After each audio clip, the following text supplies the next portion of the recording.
खरं म्हणजे आज बोलणं कुठून सुरू करावं असा एक प्रश्न माझ्या मनात निर्माण झालाय। एक प्रचंड वादळ मनामध्ये तयार झालेलं आहे। कारण आज सभागृहामध्ये ज्या शोक प्रस्तावासाठी आपण सर्व लोक एकत्रित आहोत, कधीच कल्पना केली नव्हती की अशा प्रकारचा शोक प्रस्ताव हा आपल्याला या ठिकाणी त्याच्यावर व्यक्त व्हावं लागेल। खरं म्हणजे सहज बाजूला नजर गेली तर नेहमीच खुर्चीत दादा असायचे आणि सभागृहामध्ये तर सुरुवातीपासून तर रात्री उशिरापर्यंत कितीही काळ सभागृह चाललं तरी आपल्या जागी बसलेले दादा हे आपल्याला या ठिकाणी पाहायला मिळायचे। आज दुर्दैवाने ते आपल्यामध्ये नाहीत, याची निश्चितपणे खंत आहे। खरं तर यावर्षी दादांनी 12वा अर्थसंकल्प मांडला असता, पुढच्या वर्षी 13वा अर्थसंकल्प मांडून बॅरिस्टर शेषरावजी वानखेडे यांचा जो विक्रम आहे त्याची बरोबरी केली असती आणि कदाचित पुढच्या काळामध्ये महाराष्ट्राच्या इतिहासात सर्वाधिक अर्थसंकल्प मांडणारे अर्थमंत्री म्हणून दादांचं या ठिकाणी कार्य राहिलं असतं। पण अचानकपणे दादा आपल्यातनं निघून गेले आणि यावेळी हा अर्थसंकल्प मांडण्याची जबाबदारी या ठिकाणी माझ्यावर आली। खरं म्हणजे अर्थसंकल्पाच्या संदर्भात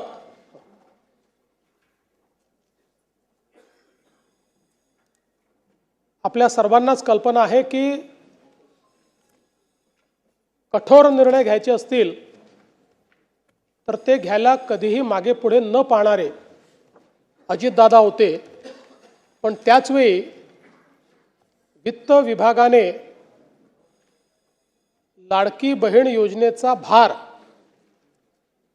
हा अर्थसंकल्पावर फार मोठ्या प्रमाणात पडेल आणि म्हणून याचा पुनर्विचार करावा असं सुचवल्यानंतर देखील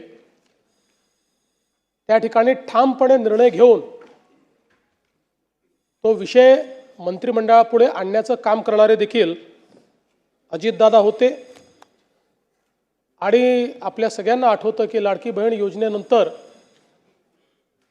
अजितदादांनी गुलाबी जॅकेट घालणं सुरू केलं होतं आणि आम्हालाही सगळ्यांना ते जॅकेट घालायला लावलं होतं। आता या सगळ्या गोष्टी केवळ आठवणींमध्ये आहेत आणि म्हणून मला असं वाटतं की संपूर्ण सभागृह अत्यंत या परिस्थितीमध्ये दुःखी आहे। खरं तर अशा प्रकारचा प्रस्ताव मांडणं एक घटनात्मक जबाबदारी देखील आहे। पण मला असं वाटतं की माझ्याकरता एक अत्यंत भावनिक अशा प्रकारचा देखील हा प्रसंग आहे। महाकवी भास यांचं एक नाटक आहे स्वप्न वासवदत्त, आपल्याला माहिती आहे त्यातला एक संस्कृत श्लोक आहे, काष्ट गतो ही पावका काय दहती मित्र शोकस्तु हृदयमस्तीच दहती। याचा अर्थ असा आहे की लाकूड जळते तेव्हा तो अग्नी केवळ शरीर जाळतो, पण मित्रशोक हा हृदय आणि अस्थिलाही अर्थात आपल्या अंतस्थ आत्म्यालाही जाळतो। अजितदादांसारख्या एका सच्च्या मित्राचा सहप्रवासाचा असा मृत्यू होणं ही खरं म्हणजे केवळ राजकीय हानी नाही तर आपल्या सर्वांच्याच अंतःकरणाला प्रचंड वेदना देणारी अशा प्रकारची बाब आहे। आपण असं म्हणतो की काही गोष्टींवर काळ केवळ हे औषध असतं, पण तरी देखील कितीही काळ गेला तरी काही वेदना या मात्र कमी होत नाहीत। अशा प्रकारची निश्चितपणे ही एक वेदना असणार आहे। आपण अनेक वेळा राजकीय नेत्यांच्या निधनानंतर पोकळी निर्माण झाली अशा प्रकारचं वक्तव्य करतो। खरं म्हणजे ज्यावेळी एखादा ज्येष्ठ नेता आपल्यातनं ते निघून जातात अनेक वर्ष त्यांनी काम केलेलं असतं, त्यावेळी त्यांच्या निधनाने त्यांची कमतरता जाणवते, ती पोकळी नसते. पण ज्यावेळी अजितदादांसारखा एक व्यक्ती जो राजकीय क्षेत्रामध्ये स्थिरावलेला आहे, ज्यांनी राजकीय क्षेत्राला वेगवेगळ्या पद्धतीनं पादांकरात केलं आहे, ज्यांनी राजकीय क्षेत्रामध्ये आपलं स्वतःचं अस्तित्व नेतृत्व निर्माण केलं आहे आणि ज्या व्यक्तीकडे समाज आणि संपूर्ण क्षेत्र भविष्याच्या दृष्टीनं पाहत आहे, असा व्यक्ती ज्यावेळेस निघून जातो त्यावेळी खऱ्या अर्थानं पोकळी निर्माण झाली हा जो शब्द आहे, त्या शब्दाची व्याख्या काय आहे ही आपल्याला लक्षात येते. कारण तो असा क्षण असतो की ज्यावेळी आपल्याला लगेच लक्षात येतं की आता अशा प्रकारचे अजितदादा दुसरे होऊ शकत नाही. त्यामुळे ही जी पोकळी आहे ही पोकळी भरून काढणं हे अत्यंत कठीण आहे. आणि म्हणून मला असं वाटतं की खऱ्या अर्थानं त्यांचं अकस्मात निधन हा आपल्या सर्वांकरता एक धक्का देखील त्या ठिकाणी आहेच. खरं म्हणजे मंत्रिमंडळाच्या बैठकांमध्ये, जनतेमध्ये जात असताना, प्रसार माध्यमांमध्ये, जाहीर कार्यक्रमांमध्ये, अधिवेशन चालू झाल्यानंतर अजितदादांचं अस्तित्व हे सगळीकडे ठळकपणे जाणवायचं. कारण आपल्याला कल्पना आहे की प्रत्येक गोष्ट ही शिस्तीत झाली पाहिजे अशा पद्धतीनं सातत्याने अजितदादांचं त्या ठिकाणी म्हणणं असायचं. आणि सकाळी 6 वाजल्यापासून काम करणारा नेता अशा पद्धतीनं त्यांची ख्याती होती.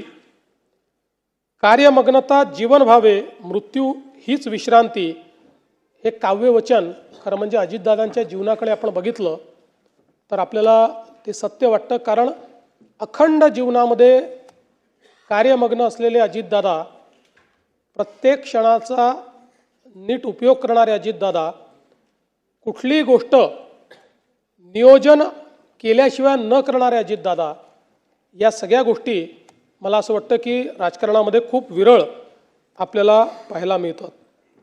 खरं तर त्यांचा आणि आमचा दोघांचाही जन्म 22 जुलैचा.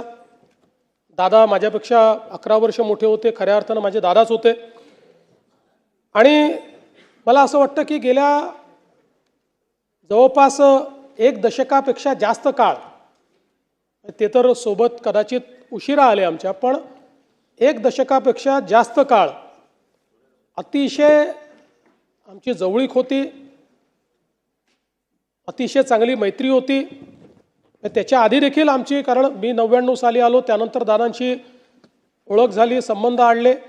पण मी असं म्हणेन की साधारण 2014 नंतर एक भावनिक नातं हे दादांशी तयार झालं. मी अनेक वेळा माझ्या मुलाखतीत म्हणायचो की राष्ट्रवादी काँग्रेस आमचं स्ट्रॅटेजिक पार्टनर आहे.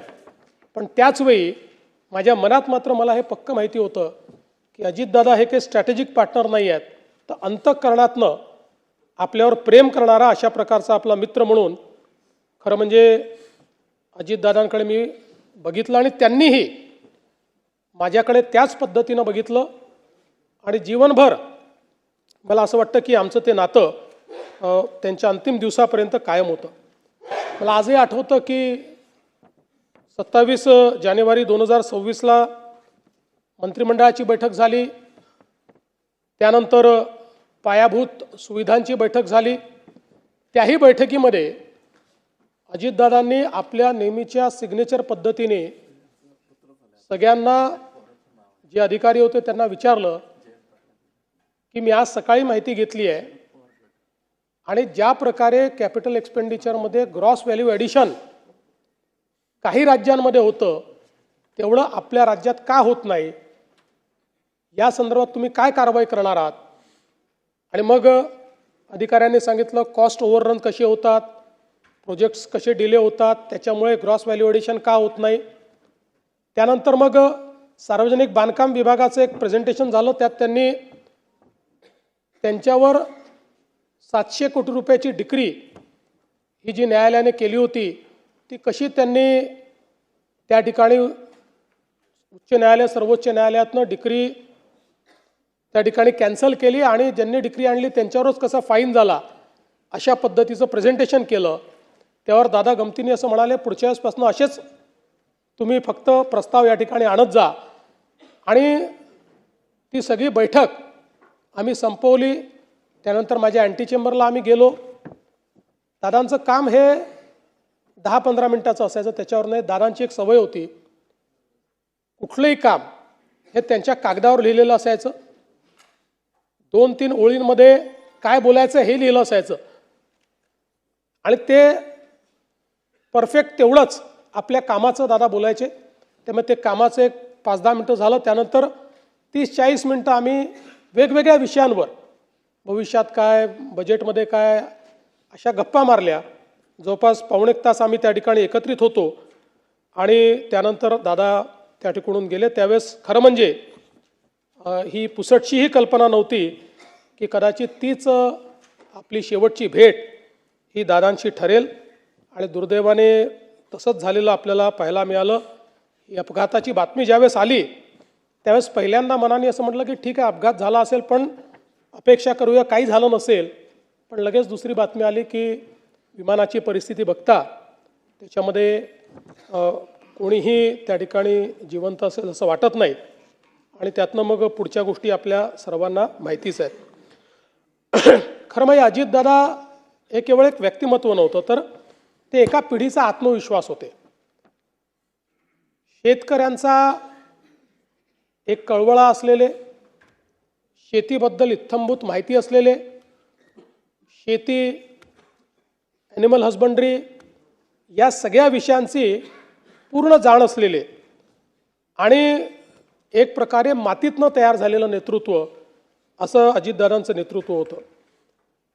त्यांच्या जीवनामध्ये अनेक संघर्ष आले, कुठल्याही संघर्षाला त्यांनी पाठ दाखवली नाही. सातत्याने त्या संघर्षाला सामोरं ते गेले, कधी पुढापुढे झुकले नाहीत.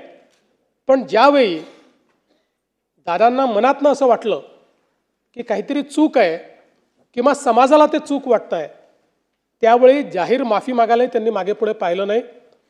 अशा परिस्थितीमध्ये दादा कुठलंही इगो न ठेवता जाहीरपणे माफी मागून पुढच्या कामाला त्या ठिकाणी लागायचे, हे देखील आपण बघितलेलं आहे. त्यामुळे एक प्रकारे अनेकांचं आधारबळ असलेले, अनेकांना धीर देणारे, अनेकांच्या निर्णयाची ताकद असलेले दादा आज नसल्यामुळे निश्चितच खूप मोठ्या प्रमाणात अनेक लोकांच्या समोर अनेक प्रश्न त्यातनं निर्माण झाले.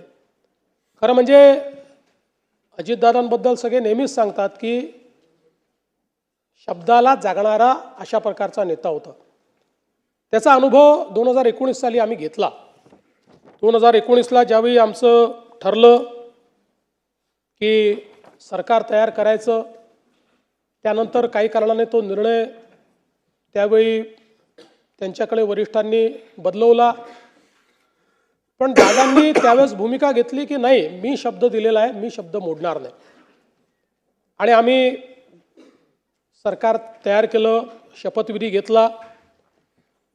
त्याला अनेक लोकांनी पहाटेचा शपथविधी म्हटलं. त्याला पहाटेचा म्हटलं की दादा त्याच्यावर नाराज व्हायचे. दादा म्हणायचे पहाट म्हणजे 6 असतं, ही काही पहाट नाही आहे, आम्ही 9 वाजता शपथ घेतली होती, तो सकाळचा शपथविधी आहे, असं नेहमी ते पत्रकारांना सांगायचे. आणि मला आजही आठवतं की त्यावेळी अतिशय दृढतेनं त्यांनी, खरं म्हणजे त्यांना निश्चितपणे काही ना काही प्रमाणात त्याची किंमत मोजावी लागली, पण तरी देखील त्यांनी सांगितलं की एकदा निर्णय झाला होता, मग या निर्णयाला मी बांधील असेल. आणि ज्यावेळी सर्वोच्च न्यायालयाचा निर्णय आमच्या विरोधात गेला, मला आजही आठवतं की वर्षा बंगल्यामध्ये दादा आणि मी दोघंच जण होतो. त्यावेळी तो निर्णय विरोधात गेल्यानंतर त्या ठिकाणी सरकार स्थापन करणं काही शक्य नव्हतं. दादांनी विचारलं काय केलं पाहिजे. मी म्हटलं दादा, आता याच्यामध्ये उगीच तुम्ही स्वतःचा बळी द्यावा अशी आमची पण अपेक्षा नाही. ठीक आहे, आता जे काही असेल तुम्ही तुमचा निर्णय घ्या. आणि त्यानंतर माझ्याशी चर्चा करून, म्हणजे अनेक वेळा अनेकांनी अनेक गोष्टी त्या ठिकाणी सांगितल्या, पण वर्षा बंगल्यावरनं माझ्याशी चर्चा करून दादांनी मग तो निर्णय बदलवला. कारण त्यांच्यासोबत जे लोक राहिले होते हे दादांना माहिती होतं की शेवटी त्यांचंही भविष्य आपल्याला बघायचं आहे. आणि मग दादांनी पुन्हा त्या ठिकाणी जे काही सरकार झालं त्या सरकारमध्ये सामील होण्याचा निर्णय घेतला. आणि म्हणून मला असं वाटतं की त्यांच्या स्वभावात पारदर्शकता होती. पोटात आहे ते ओठात आहे आणि जे आहे ते तोंडावर बोलून टाकायचं. तोंडावर बोलताना दादा राजकीय परिणामांची फारशी काळजी करत नव्हते. आणि मला असं वाटतं की राजकारणामध्ये असं अनेक वेळा तुम्हाला पॉलिटिकली करेक्ट राहावं लागतं, पण पॉलिटिकली करेक्ट राहणाऱ्यांपैकी दादा नव्हते. त्यांना जे वाटलं ते स्पष्टपणे रोखठोक त्या ठिकाणी बोलायचे.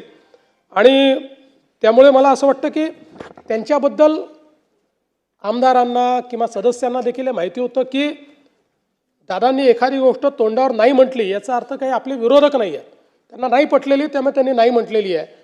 पण जे काम होऊ शकत असेल ते मात्र तात्काळ करणे आणि तिथल्या तिथे फोन लावणे, ते काम झालं आहे की नाही पाहणे, अशा पद्धतीनं दादाची ख्याती असल्यामुळे जे सदस्य आहेत ते आपलं काम हक्काने घेऊन त्या ठिकाणी दादांकडे जाताना आपण बघायचो. आणि मला असं वाटतं की वर्षानुवर्ष काम करत असताना दादांनी एकवचनी असण्याचा एक नाव जे कमावलं की दादा म्हणतात ते करतात, हे राजकारणामध्ये मला असं वाटतं की अतिशय विरळ आहे.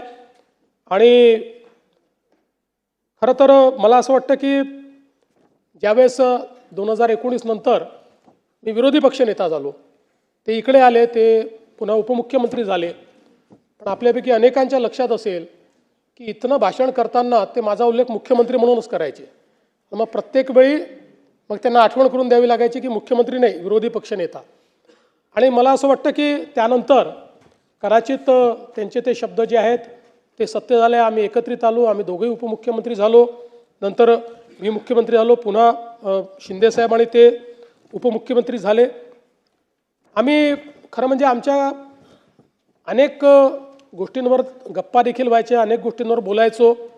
दादांना क्रिकेटची आवड होती, त्याच्यावरही अनेक वेळा आमची चर्चा व्हायची.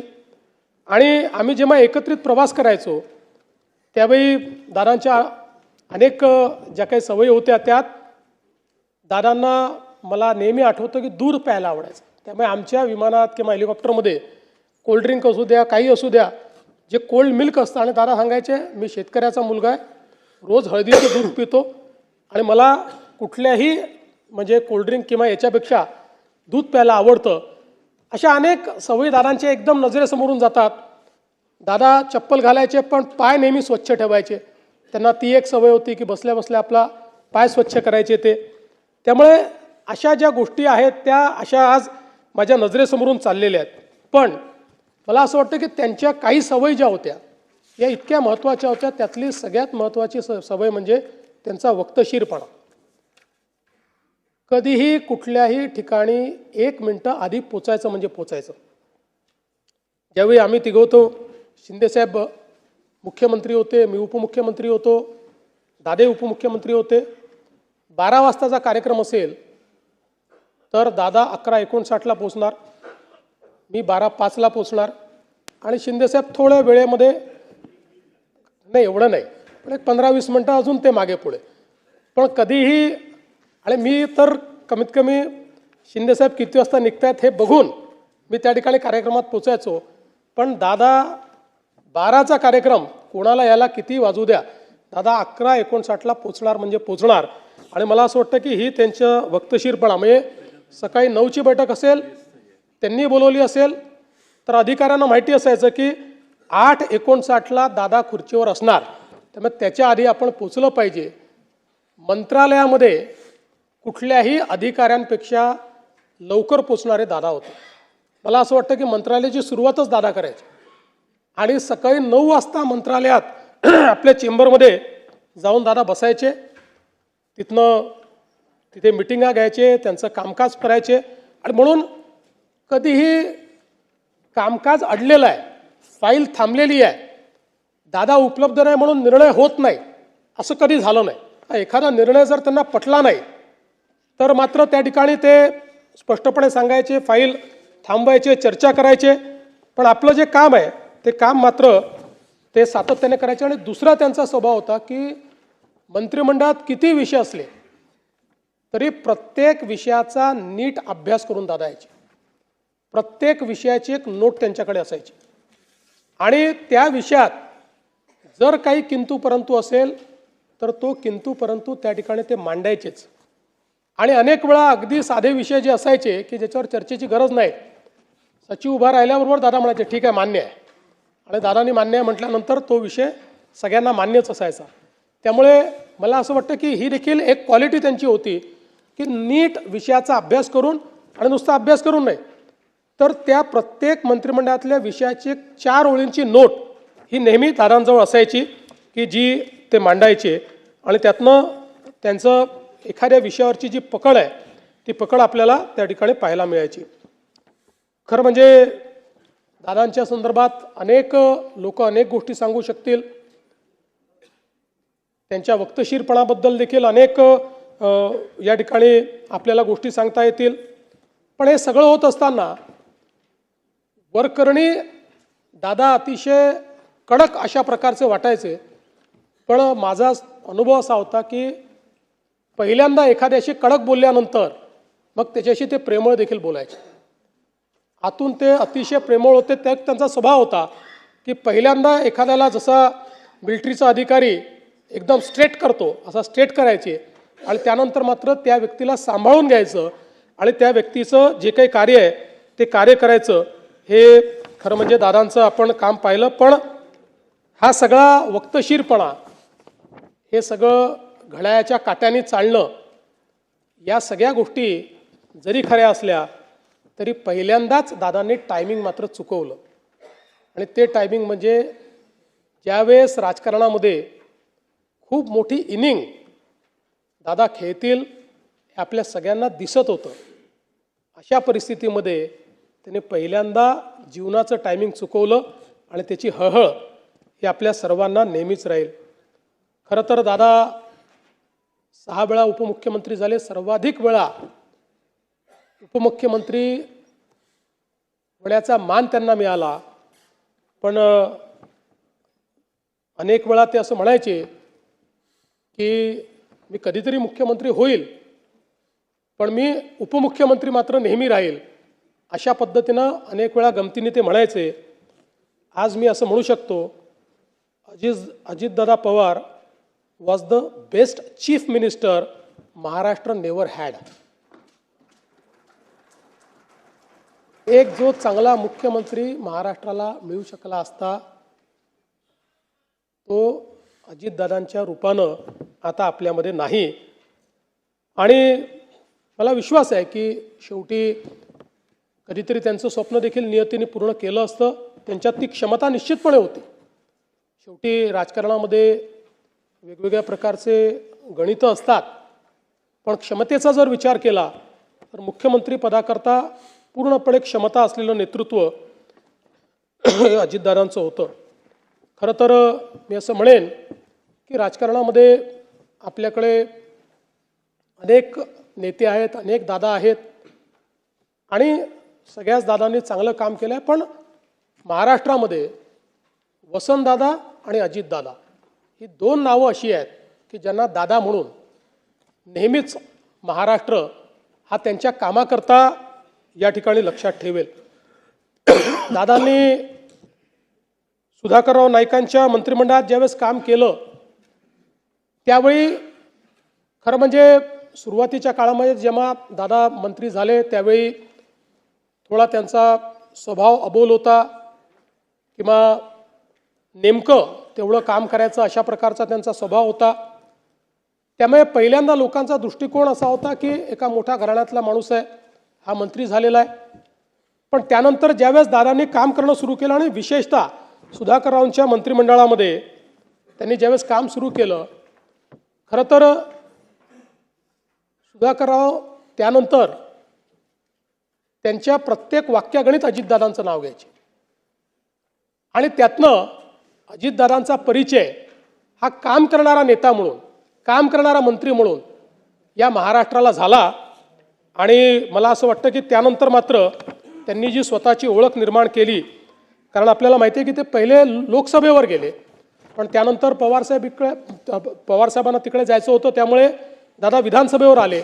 आणि त्यानंतर मात्र 8 वेळा निर्विवादपणे प्रचंड मतांनी आणि वेगवेगळे रेकॉर्ड करत बारामती मतदारसंघातनं दादा हे सातत्याने विधानसभा जिंकतच राहिले.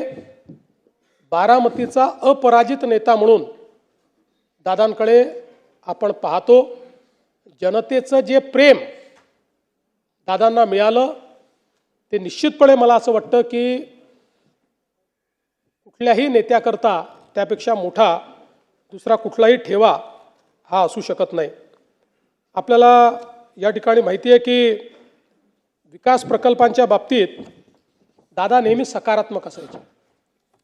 त्यांचा मूळ पिंड हा विकास झाला पाहिजे, प्रोजेक्ट झाले पाहिजे आणि विरोधी पक्षात असतानाही विरोधाला विरोध न करता त्यांच्यामध्ये ही हिंमत देखील होती की एखादा जर चांगला प्रकल्प असेल तर त्याला विरोधी पक्षात असताना देखील म्हणजे मी मुख्यमंत्री असताना देखील अनेक वेळा अनुभव घेतला की थेट त्याला त्यांनी या सभागृहात ते बोलायचे की ठीक आहे बाकी गोष्टी सोडून द्या, हे बरोबर आहे. किंवा विरोधी पक्षात असतानाही एखाद्या सभेमध्ये आपल्याच पक्षाचा एखादा व्यक्ती हा पंतप्रधानांबद्दल चुकीचं बोलल्यानंतर त्याच ठिकाणी आपल्याच पक्षाच्या व्यक्तीला किंवा तू लहान आहे, पंतप्रधानांबद्दल या शब्दात बोलण्याचं तुला कुठलाही अधिकार नाही, हे दरडावून सांगणं ही देखील जी एक मला असं वाटतं की एखाद्या नेतृत्वाची जी काही क्षमता असते ती क्षमता दादांमध्ये आपण अनुभवली आणि दादांनी त्या संदर्भात नेहमीच मला असं वाटतं की आता प्रयत्न केला. कधी फायलींचा ढीग हा दादांकडे आपण बघितला नाही. अधिकाऱ्यांना बोलवायचं, तिथे निर्णय करायचे, त्यांच्याकडनं समजून घ्यायचं आणि एकदा पटलं की त्याची पाठराखण करायची, अशा पद्धतीनं ते सातत्याने काम करायचे. आज समाज माध्यमांमध्ये दादांचे अनेक व्हिडिओ आपण पाहतो. त्यांच्या म्हणजे तसा मूळ दादांचा स्वभाव हा जरी सिरियस वाटत असला तरी त्यांच्या भाषणांमध्ये मात्र खूप खुमासदारपणा असायचा. आज आपण अनेक त्यांची भाषणं जी काही समाज माध्यमात पाहतो, त्यांचे अनेक शॉर्ट्स पाहतो, अनेक त्यांचे पोस्ट पाहतो, लोकांनी केलेले अनेक त्यांचे जे व्हिडिओज आहेत ते पाहतो. त्यामुळे त्यांच्या भाषणामध्ये अगदी सरळ सोप्या भाषेमध्ये त्या ठिकाणी ते विनोद करायचे आणि त्यामुळे लोकांना ते आवडायचं.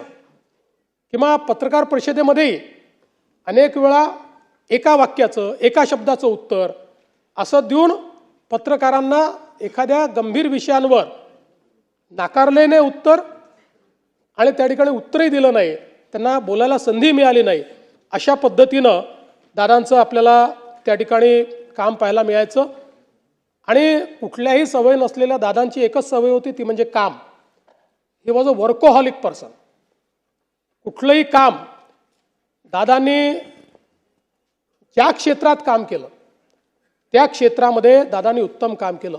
माननीय पवार साहेबांनी देखील लोक माझे सांगती या पुस्तकामध्ये दादांचं वर्णन करताना लिहिलं आहे, अजितच्या कामांचा झपाटा, सहकाऱ्यांना विश्वास देण्याची त्याची पद्धत आणि कितीही काम करण्याची त्याची तयारी, यामुळे त्याच्या नेतृत्वाबद्दल विधिमंडळ सदस्यांच्या मनात सन्मानाचे स्थान आहे.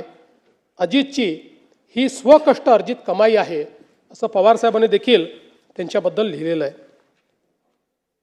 साहित्य क्षेत्रामध्ये मधु मंगेश कर्णिक यांनी सांगितलेला किस्सा आहे की ज्यावेळेस मालगुंडला केशवसुतांच्या स्मारकाकरता निधीची कमतरता होती तर त्यांना सांगितलं की तुम्ही अजितदादांकडे जा. तर त्यांच्या मनात शंका होती की दादांकडे गेल्यानंतर त्यांना या स्मारकाचं इतकं महत्त्व वाटेल का किंवा हे महत्त्वाचं असेल का. आणि त्यावेळेस ते दादांकडे गेले. दादांना सहकार चळवळीच्या संदर्भात, शिक्षणाच्या संदर्भात, उद्योगाच्या संदर्भात तर सगळ्या लोकांना माहितीच होतं की किती त्यांची आस्था आहे. पण साहित्य क्षेत्राच्या संदर्भात दादा फार प्रगट करत नव्हते. पण ज्यावेळेस ते त्या ठिकाणी गेले त्यावेळेस दादांनी त्यांना सांगितलं की केशवसुतांचं स्मारक हे झालंच पाहिजे. तात्काळ त्याकरता निधी दिला आणि स्वतः फोन करून मधु मंगेश कर्णिकांना सांगितलं की हा निधी मी दिलेला आहे, काम इमिजिएट झालं पाहिजे आणि कुठेही निधी कमी पडला तर तो निधी तुम्ही मला मागा, पण हे स्मारक महाराष्ट्राच्या अस्मितेचं स्मारक आहे, त्यामुळे हे स्मारक करण्याकरता तुम्हाला जी मदत लागेल ती मदत मी त्या ठिकाणी करणार आहे. दादांनी एक किस्सा सांगितला होता की ते म्हणाले मी असं ठरवलं होतं की आधी घर बांधायचं त्यानंतर लग्न करायचं. आणि 1980च्या दशकामध्ये सिमेंटची तीव्र टंचाई होती. आणि मग त्यांनी सांगितलं की काय करायचं. मग त्या काळामध्ये सिमेंटचं रेशनिंग होतं. मग माजी मंत्री अंकुशराव निंबाळकर साहेब यांच्याकडनं त्यांनी कसं सिमेंट मिळवलं, कसं घर बांधलं आणि त्यानंतर मात्र मग त्यांनी लग्न केलं. अशा अनेक त्यांच्या जीवनातले गोष्टी छोट्या छोट्या गोष्टी आहेत, पण त्यातनं ते कसे दृढ निश्चयी होते की एकदा जे ठरवलं ते करायचंच, अशा पद्धतीनं त्यांचं खरं म्हणजे कार्य होतं. मला आजही आठवतं की लोकसभेच्या निवडणुकीमध्ये ज्यावेळी आम्हाला कमी सीट्स मिळाल्या, महाविकास आघाडीला चांगला विजय त्या ठिकाणी मिळाला. त्यानंतर आम्ही तिन्ही पक्षाचे जे नेते होतो, मी असेल, शिंदेसाहेब असतील, अजितदादा असतील, यांनी गांभीर्याने दौरे चालू केले, जास्तीत जास्त लोकांपर्यंत कसं पोचता येईल. शिंदेसाहेब आणि मी तर दौरे करत होतो, पण मी असं म्हणेन की त्या काळामध्ये सर्वात जास्त फिरलेले अजितदादा होते. लोकसभेच्या निवडणुकीनंतर अजितदादांनी घर जे सोडलं ते रोज एकही दिवस असा नाही की ते कुठल्या जिल्ह्यात नाही, सातत्याने एकेका जिल्ह्यात जाऊन त्या ठिकाणी त्यांचे आमदार असतील, त्यांचे सदस्य असतील, कोणी माजी आमदार असतील, यांच्या सभा करायच्या, त्यांचे कार्यक्रम करायचे. त्यातनं त्यांनी पक्षाला एक कॉन्फिडन्स हे देण्याचं काम त्या ठिकाणी केलं. खरं म्हणजे दादांच्या जाण्याने संपूर्ण महाराष्ट्र तर हळहळला आहेच, पण निश्चितच त्यांच्या कुटुंबांना, सुनेत्रा बहिणींना जे काही दुःख झालं असेल ते आपण सगळे समजू शकतो. पण या बिकट परिस्थितीतही वहिनींनी अतिशय धीरोदत्तपणे या ठिकाणी त्यांचं कार्य पुढे नेण्याकरता कठोर निर्णय घेतला आणि अत्यंत संयमी आणि घरंदाज पद्धतीनं आज ज्या पद्धतीनं त्यांनी हे सगळं जे काही कार्य आहे ते हातामध्ये घेतलं आहे, ते कार्य त्या पेलतायत. निश्चितपणे आपण सगळे लोक आणि आपल्या सद्भावना या त्यांच्या पाठीशी आहेतच. कारण शेवटी राजकीय क्षेत्रामध्ये अनेक वेळा व्यक्तिगत वेदना आपल्याला बाजूला ठेवून समाज, राज्य याचा विचार करत आपलं कर्तव्य त्या ठिकाणी बजावत राहावं लागतं. मला विश्वास आहे की वहिनी देखील ज्या प्रकारे दादांनी एक आपली वेगळी प्रतिमा तयार केली तशी आपली प्रतिमा तयार करतील आणि त्याच पद्धतीनं दृढतेनं या ठिकाणी काम करतील. खरं तर दादांचा जन्म हा आपल्याला माहिती आहे राहुरी तालुक्यातला होता आणि दादांचे जे मामा आहेत, कदम कुटुंब जे आहे, हे कट्टर राष्ट्रीय स्वयंसेवक संघाचं कुटुंब होतं. राष्ट्रीय स्वयंसेवक संघाचे पदाधिकारी देखील त्यांचे मामा होते, त्यांचं घर होतं. दादांचं बालपण बऱ्यापैकी मामांच्या घराकडे गेलं असल्यामुळे त्यांच्या त्या कार्याची जाणीव देखील होती.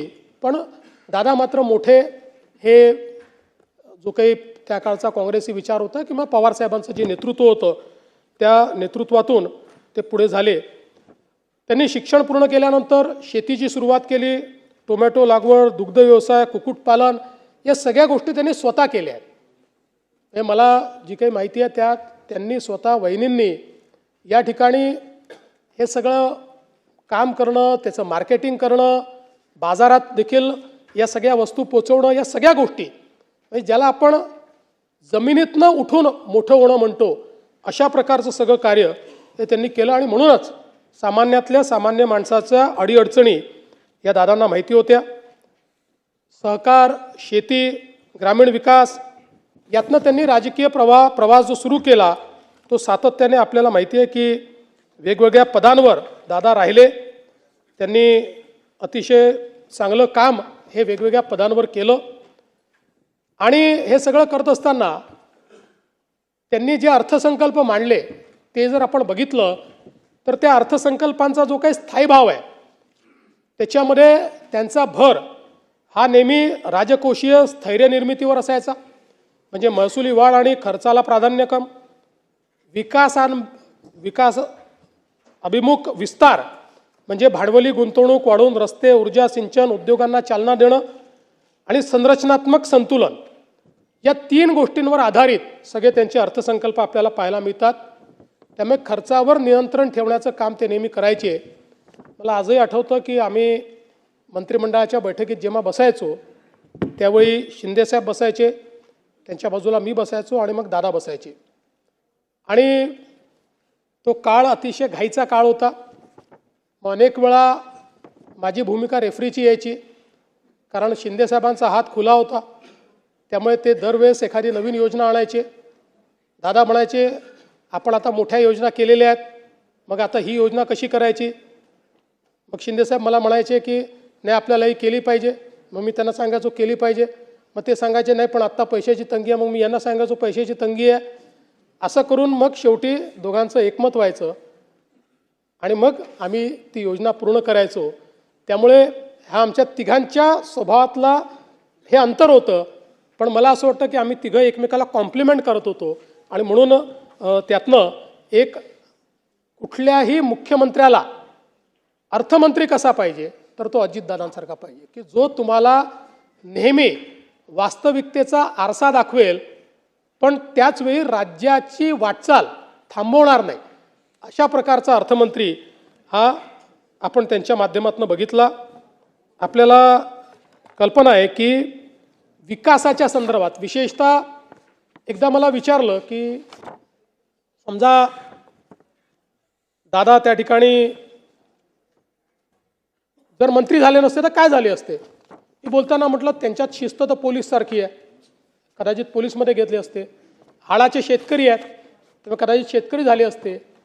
पण नंतर मग माझ्या डोक्यात विचार आला की दादा निश्चितपणे या ठिकाणी बांधकाम इंजिनियर झाले असते, कारण बांधकामाच्या संदर्भात अगदी छोट्यातल्या छोट्या बारीक बारीक गोष्टींमध्ये जाणं, सरकारी काम उत्तम गुणवत्तेचं झालं पाहिजे हा त्यांचा आग्रह. सकाळी 6 वाजता साईटवर जाणार, सगळ्या अधिकाऱ्यांना बोलवणार आणि त्यातल्या छोट्या छोट्या गोष्टी शोधून काढणार. हे असं काय, हे तसं काय, हे काय वापरलं आहे, याची किंमत किती आहे. आणि म्हणून जी जी बांधकामं दादांच्या देखरेखीखाली झाली, आपण जर बघितली तर एक सरकारी बांधकामाचा खाक्या असतो, त्या खाक्यातली ती बांधकामं वाटत नाहीत. ती बांधकामं ही एखाद्या खाजगी बांधकामाला लाजवतील अशा प्रकारची बांधकामं आहेत. आणि कधीकधी दुर्दैव काय असतं बघा, की दादांनी स्वतः पाठपुरावा करून ज्या मेडिकल कॉलेजची वीटनवीट ठेवली, दुर्दैवाने शेवटी त्यांचा देह त्याच मेडिकल कॉलेजमध्ये आपल्याला न्यावा लागला. यापेक्षा मला असं वाटतं दुर्दैवी अजून काही असू शकत नाही. त्यांचा दर्जा आणि सौंदर्यसृष्टी ही खरोखर अतिशय चांगली होती. खरं तर कोविडच्याही अभूतपूर्व संकटामध्ये दादा पूर्णपणे मैदानात होते. आपल्याला कल्पना आहे की त्या काळामध्ये अनेक प्रश्न निर्माण झाले होते, पण खंबीरपणे राज्याचे अर्थमंत्री म्हणून आणि अर्थमंत्र्याच्याही पलीकडे ही आपली जबाबदारी असं समजून या संपूर्ण कोविडच्या काळात सरकारची बाजू योग्य पद्धतीने मांडणं असेल, सरकारचे निर्णय योग्य होतील या दृष्टीनं काम असेल, या सगळ्या गोष्टी दादांनी केल्या. त्यामुळे मी असं म्हणेन की महाराष्ट्राने एक नेता गमावला, एक प्रशासक गमावला, मी वैयक्तिक एक मित्र गमावला. आपण सगळ्यांनी ज्यांना आपण आपल्या कुटुंबासारखं समजत होतो असा कुटुंबातला एक व्यक्ती आपण सगळ्यांनी या ठिकाणी गमावला. खरं तर साखर कारखानदारीच्या क्षेत्रात, सहकाराच्या क्षेत्रात त्यांनी केलेलं कार्य आपण सगळ्यांनी बघितलं आहे.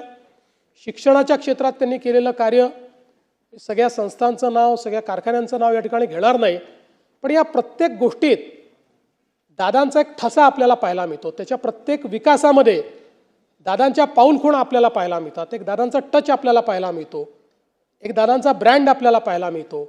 मला असं वाटतं की अशा पद्धतीनं हे कार्य करणं हे खरोखर राजकीय नेत्यांनी देखील यातनं शिकण्यासारखं आहे.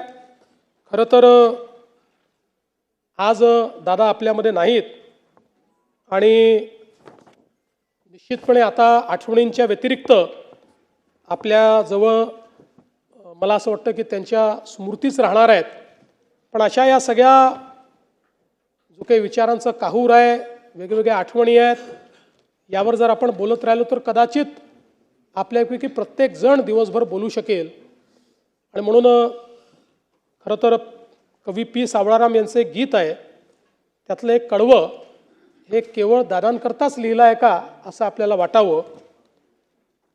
जनसेवेचे बांधून कंकण, त्रिभुवन सारे घेईन जिंकून, अपूर्व आपुले दृढसिंहासन, नित भिजतो मानवतेला, जो आवडतो सर्वांना तोची आवडे देवाला. मला असं वाटतं की हे कदाचित दादांकरताच लिहिलं आहे असं आपल्या सर्वांना जाणवावं. मी दादांच्या पावन स्मृतींना या ठिकाणी विनम्र अभिवादन करतो. त्यांच्या आत्म्यास चिरशांती लाभो अशी प्रार्थना करतो. आणि जी काही त्यांचे कुटुंबीय आहेत, या कुटुंबियांना या ठिकाणी हे दुःख सहन करण्याची शक्ती आपल्याला आणि त्यांना ईश्वर देव अशी ईश्वरचरणी प्रार्थना करतो.